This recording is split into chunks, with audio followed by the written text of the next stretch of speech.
புகழ் அனைத்தும் இறைவனுக்கே. நிராகரிக்கக்கூடியவர்களை எச்சரிக்கக்கூடிய வல்ல இறைவனை போற்றி புகழ்ந்து நமது தலைவர் நபி ஸல்லல்லாஹு அலைஹி வஸல்லம் அவர்களுடைய துவா பரக்கத்தினாலும் எனது சிறிய உரையை ஆரம்பம் செய்கின்றேன். அத்தியாயம் 2 வசனம் 161. யார் இவ்வேத உண்மைகளை நிராகரிக்கிறார்களோ, இன்னும் நிராகரித்தவர்களாகவே மரணித்து விடுகிறார்களோ, அத்தகையோர் அவர்கள் மீது அல்லாஹ், வானவர்கள், இன்னும் மனிதர்கள் அனைவருடைய சாபமும் உண்டாகும் அப்படின்னு அல்லாஹ் சுப்ஹானஹு வ தஆலா இந்த வசனத்தில் சொல்றார்.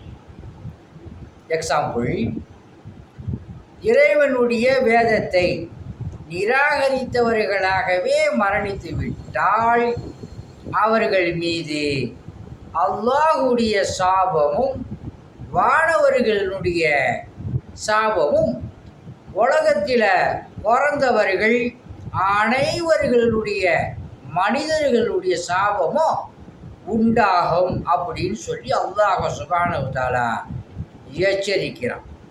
அல்லாஹுடைய மாபெரும் கிருபையை கொண்டு உங்களுக்கும் எனக்கும் அல்லாஹுடைய சாபத்தில் இருந்து நம்மளை அல்லாஹ் சுப்ஹானஹு வ தஆலா காப்பாற்றுவானாக.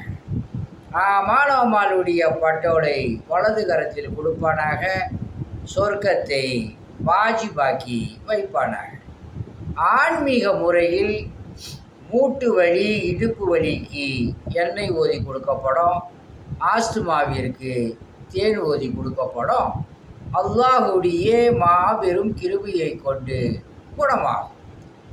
உங்களிடம் விடை பெறுவது மன்சூர் அலி ஜக்கரியா தபுராக்.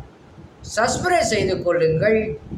அல்லாஹ் சுப்ஹானஹு வ தஆலா உங்களுக்கு சகல விதமான பாக்கியங்களை கொடுப்பானாக.